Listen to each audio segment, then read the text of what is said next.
నాన్న నాన్న కథ చెప్పావా? ఇప్పుడు నేను చెప్పలేనమ్మా, నాకు పనే ఉంది. పోయి మీ మమ్మీని అడుగుపో అమ్మా. అమ్మా అమ్మ కథ చెప్పావా?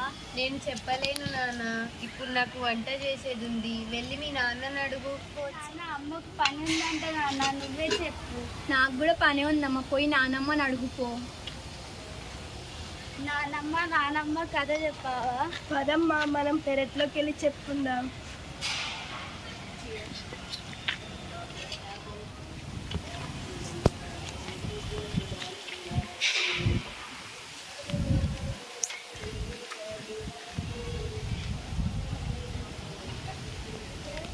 ఏమే అంత పాచిపోయిన వాసన వస్తుంది? ఉప్మా అండి. ఉప్మా నా ఎంతగానో ఎక్కువ ఎందుకు వండినావు? మీరు తింటారని చెప్పి ఎక్కువ వండినా అండి. తింటారని అంత ఎక్కువ వండుతావా? మీరు తింటారని వండినా అండి. ఎక్కువ వండు పడేయి. అయినా ఇది ఎందుకు పడేయాలి? అత్తయ్య అత్తయ్య ఏంటమ్మా? ఇగో వేడి వేడి ఉప్మా చేసిన అత్తయ్య, మీకు తినండి. ఏంటమ్మా పాచిపోయిన వాసన వస్తుంది? ఇంకా మీకు జీడిపప్పు నెయ్యి వేసి తీసుకొస్తారా? ఇదే ఎక్కువ మీకు. ఏమైనా ఎందుకు ఏడుస్తున్నావు? మీరేమో ఆఫీస్కి వెళ్ళిపోతారండి, పాపనేమో స్కూల్కి వెళ్ళిపోతుంది. అత్తయ్య నేను చేయలేక చస్తున్నానండి. మరి ఇప్పుడు ఏం చేద్దాం? ఎక్కడన్నా విడిచిపెడదామండి అత్తయ్యని. ముసలమ్మని ఎక్కడ విడిచేద్దాం? ఎక్కడికి వెళ్తే అవసరంలో వేద్దామండి అత్తయ్యని. సరేలే. హలో, మన దగ్గర స్థానా నష్టమా అండి? అవునండి. ఇక్కడ మా అమ్మని తీసుకెళ్తారా?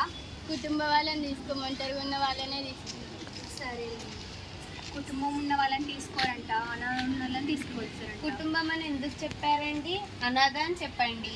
సరే, వేరే వాళ్ళకి ఫోన్ చేస్తాను. హలో హలో, అనాథాశ్రమా అండి? అవునండి.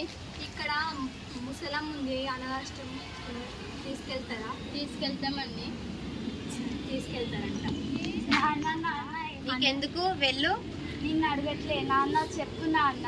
మీ అనాథాశ్రమానికి ఫోన్ చేస్తున్నావు అమ్మ, నాన్నమ్మని తీసుకెళ్తారని. నువ్వు నన్ను ఇప్పుడు ఎలా చూసుకుంటున్నావు నాన్న? చిన్నప్పుడు నాన్నమ్మ నిన్ను కూడా అలానే చూసుకుంది కదా నాన్న. అవును, ఇప్పుడు ఏం చేద్దాం? నాకు కూడా ఫోన్ నంబర్ ఇయ్యి నాన్న. ఎందుకమ్మా? నేను కూడా పెద్ద అయినాక నిన్ను కూడా వేస్తాను నాన్న.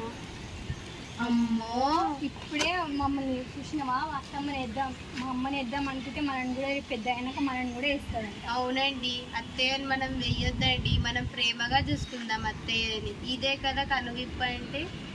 అత్తయ్య అత్తయ్య ఇలా రండి. మమ్మల్ని క్షమించత్తయ్య, వేద్దాం అనుకున్నాం, మమ్మల్ని క్షమించండి అత్తయ్య. సరే అమ్మా, నన్ను క్షమించమ్మా, ఇప్పటి నుంచి నేను చాలా మంచిగా చూసుకుంటానమ్మా. సరే నాన్న. ఇదే కదా అమ్మ నాన్న ప్రేమ అంటే, కనువిప్పుగా చూసుకోవాలి.